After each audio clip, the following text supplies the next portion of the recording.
I'm going to share with you some of the things that I've learned on the way through. Number one, we had to be really clear about what our why was, because your why scales. We were there to serve small businesses.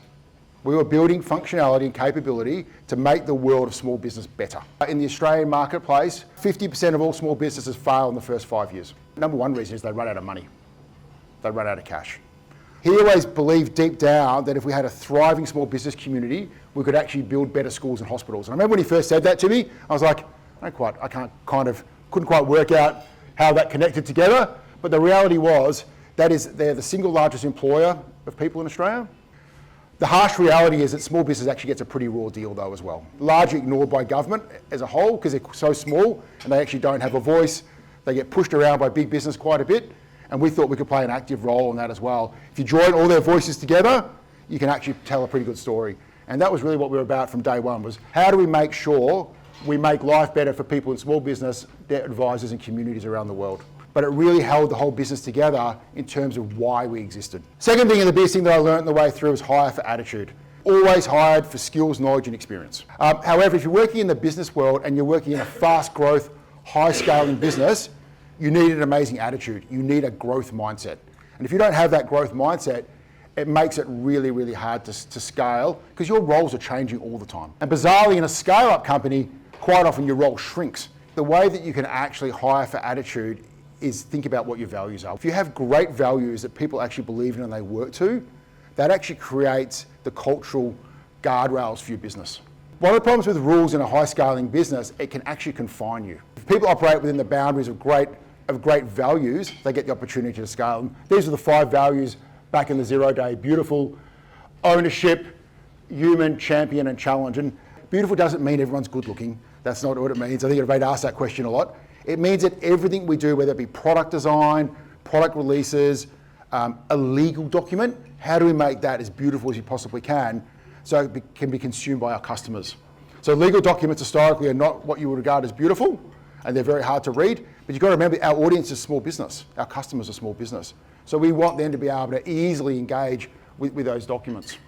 I got to do a lot in my gig, was go and visit a lot of accounting firms, and they were trying to put values on their walls, quite a few of them. The biggest ones they would always put on there is honesty and integrity. If you have to tell people as an accounting firm that you're honest and you have integrity, you're probably struggling. So when you're thinking about defining values, if you haven't really thought about it in your business, it's what actually differentiates you, what do you believe in? And quite often a lot of that has to come from the founder or the business owner.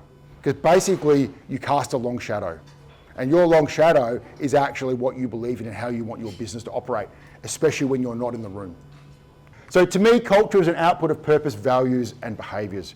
We talk about culture a lot in businesses, but at the end of the day, culture is made up of purpose, values, and those small moments of truth around behaviours.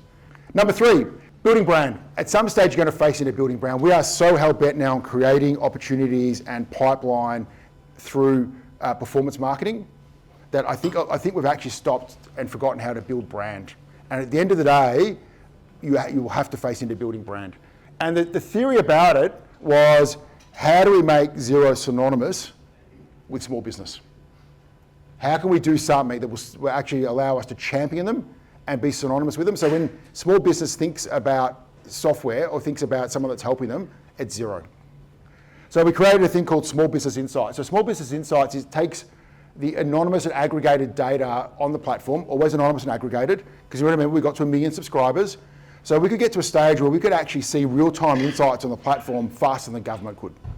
So we could tell you like where the small business economy was heading, what their cash flow was like at an aggregated level, what industries were employing, which industries were not employing, and so on. This was the first time we experimented with putting our brand at this sort of scale outside, and we were a bit scared about putting the money into it, so I thought we'll just dabble, try a little bit. So the first game we did was GWS versus Hawthorn on a Thursday night in Canberra. You know how many people watch the Hawks versus GWS on a Thursday night in Canberra? Not many. But you know what happened? It snowed.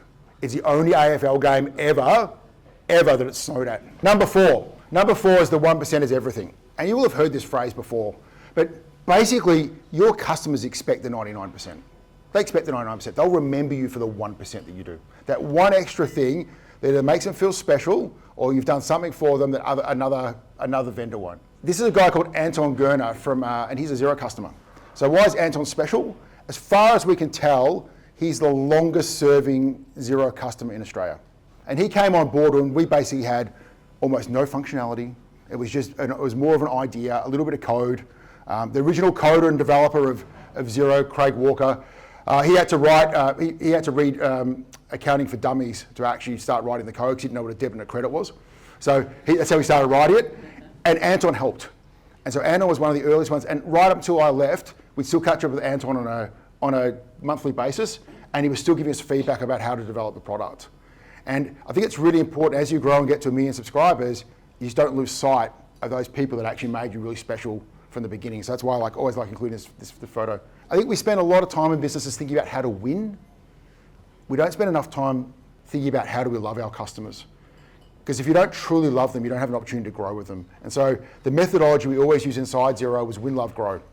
I'm happy for you to win a customer, but I want to make sure we do everything we can to absolutely love them, and then we have the opportunity to grow with them over time. So just a methodology in terms of sales go-to-market. So one of the things we did in the background was we created a community of accountants and bookkeepers. So we ended up with more members in this community than the industry bodies. And it was quite by design. And what was really cool is it became, and this is a great community here as well, hence one of the reasons I actually wanted to put this slide in. I think a community is something really special that you become part of. And the thing that might bind you together might be golf, it might be accounting, but it becomes way more than that. You actually make friendships, you make connections. And one of my favorite stories here was we had a bookkeeper, this was all managed in a Facebook group. And we had a bookkeeper who came out one day and said, unfortunately, my husband's got on well. I can't look after my clients at the moment. Will somebody help me? And so a whole lot of people reached out to her who didn't know her in person, only knew her online, look after her clients, and they sent her food as well to actually help her through that journey. That's what a community is actually about. And if you can create something like that, that's a moat that competitors can't break. And it's so hard for them to break that. They can copy your product, they can go up against you from a disruption perspective, but it's very hard to break into a community. All right, number 5 and last one, innovate or be disrupted. This is probably my favorite part of the presentation. So embrace change. Things change all the time, and we are going through a really interesting change right now. To sort of give away my age a little bit, I sort of came in just at the tail end of the mainframe. And each one of these seems to be about a 20-year cycle, but they are getting slightly more condensed. So we went from mainframe to PC server, and with each one of these changes, it allows more people to participate. You can fundamentally still do the same job to be done, you just do it in a different way. And the technology, the underlying platform of technology opens up new capabilities. Could you imagine the world now when you didn't actually have a mobile device?